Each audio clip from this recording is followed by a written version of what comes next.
Hello. Right, I'm going to take you through a couple of basic poses. Doesn't mean they're easy, but just to really break down what you do in each of these poses that you'll hear so much about. So let's start with cat-cow. We'll get straight to it. So you've got your mat. You're going to make sure that your hands are directly under your shoulders and your knees are under your hips. I think to begin with, it's nice to have your toes tucked under so that you're stretching through the fascia of the sole of the foot. And then you're literally trying to separate the vertebrae of the back. So have a flat back position. Look down as if you're looking to the tip of a triangle in your hands with a base. Inhale, start to tilt the tailbone up and then look up towards the ceiling. And then exhale as you undulate. Watch how the tailbone starts to come down and your head is relaxed. You're looking back perhaps towards the groin and you're pressing so hard into the hands that you're doming through the upper back. We then start the process again like a wave. You start to send your chin forward, tailbone comes up, looking forward, inhaling, tilt the tailbone, exhaling. If you don't like the toes tucked under, just keep them flat, no problem.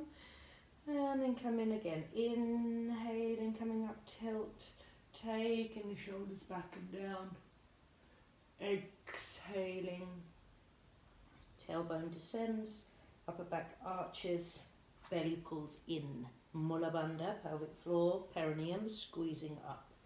Two more like this, inhaling, coming up, and exhaling, pressing, pressing, pressing away. Inhaling, coming up, exhaling, press away. And then come back to a flat position.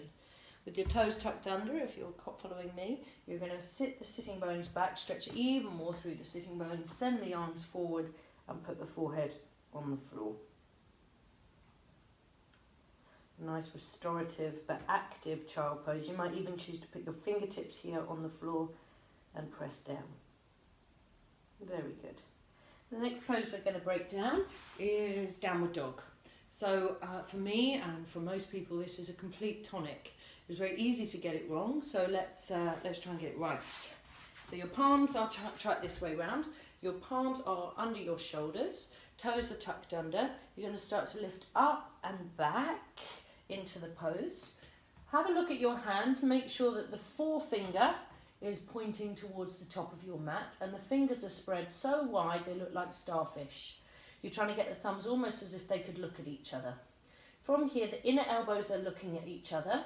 You've got a slight external rotation happening through the arm so the back of the neck is long. You can shake out your head. Yes, yes, no, no. There's nothing happening here. You're not looking forward. You're not looking back. You're just relaxed in the head.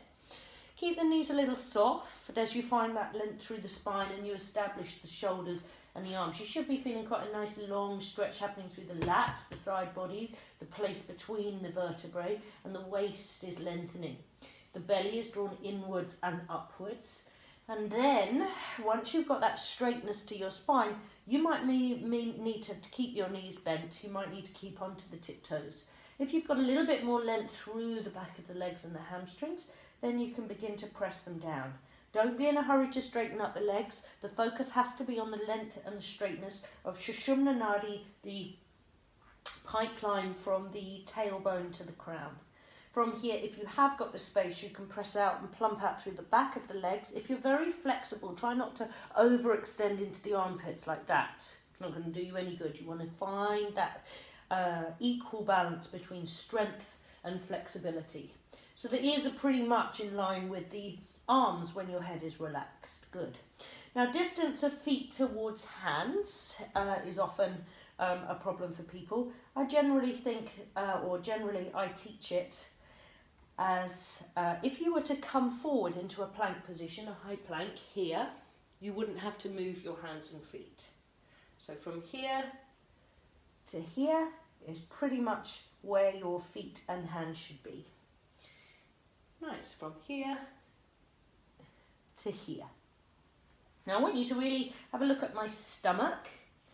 You'll see how what I mean by Uddiyana Bandha. So the belly, this is my belly relaxed. I want you to feel a sense of drawing the belly in and up, and then pressing back.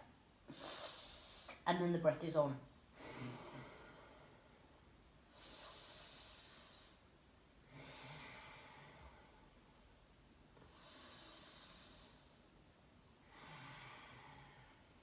Good. When you first come into the downward dog, sometimes it's really nice to just sway the bum a little bit side to side, ease out any stickiness, any sort of congestion you might feel. You might want to walk out the legs as well. You might want to shake out the head.